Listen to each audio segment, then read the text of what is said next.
This is a test blast on a reflective road sign in a suction cabinet with 4 different types of media.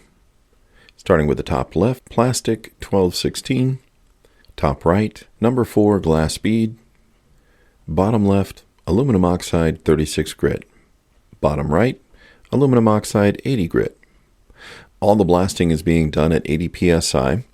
All the media types are able to remove the coloring on the surface of the sign. The aluminum oxide 80 grit is far more effective at removing this, but removing the coloring on the surface is not the goal. The goal is to remove all the layers of the coating down to the aluminum substrate.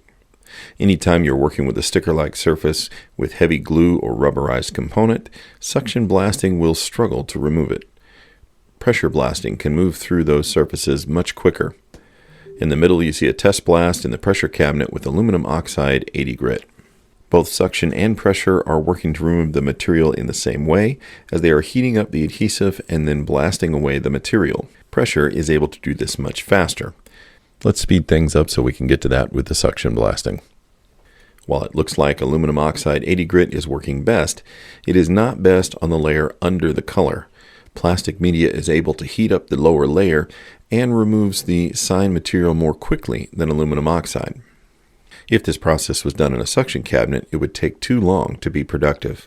In either cabinet, the media will eventually gum up because of the glue. Because the sign is a thin aluminum, blasting will result in a warped surface. The recommended process for removing the reflective coatings would be a burn-off process, followed by a light blasting to prepare the surface.